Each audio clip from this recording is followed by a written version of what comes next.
Welcome to the April edition of Focus. Students in Ms. Kubiak's class partnered with another TPS school to work on a special environmental project. Along with environmental, structural, and civil engineers in the Toledo Metro Parks, they got hands-on experience with the practical side of bioengineering. Focus reporter Alex Marino went along with the crew and proved you can take it to the bank. Hill Ditch runs through the Natural Science Technology Center property through the Toledo Botanical Gardens and eventually downstream to the Ottawa River and into Lake Erie. The EPA labeled it as an area of concern because at one time it was badly overgrown, the sides were eroding, and the water quality was poor. All that changed thanks to a grant from the federal EPA.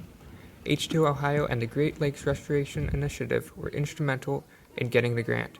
It all started with Mrs. Kubiak when she was at ANSAT.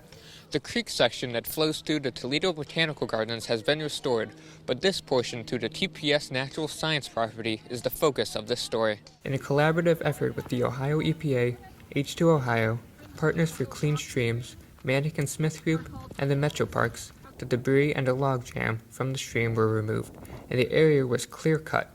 In other words, all growth was removed. The contractors were George Grattle Company and GEI Consultants. The point of this project is really to restore more of a natural flow to the system and create habitat and restore the erosion that was happening.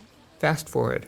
To help stabilize the creek bank, 3 TTA students observed students from ANSAT at the Wiregrass Metro Park harvest willow stakes, cuttings from willow trees.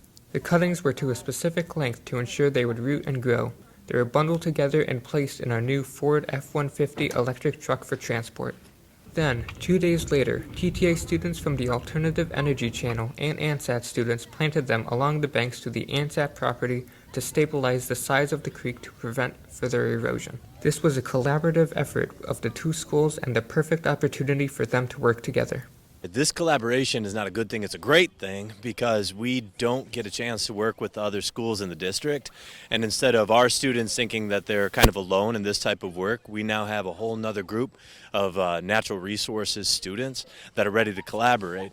And so for you guys to be a standalone academy and for us to be able to come together is really an awesome opportunity to kind of grow socially, figure out the teamwork aspects, but these projects are so big that we really do need the help, and the more of us that are working together on these projects, the more work we can get done in the real world.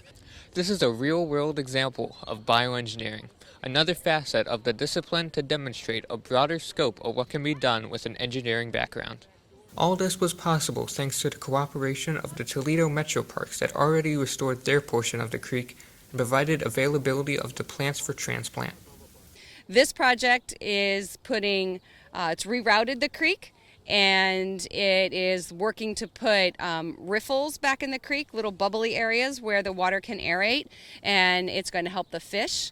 And then we're also looking to create some benches and put in some live stakes.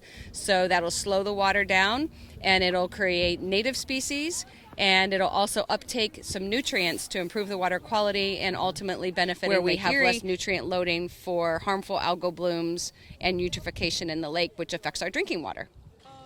Once the trees take hold and begin to mature, the creek will be conducive as a habitat for wildlife and control the velocity or slow down the flow of water.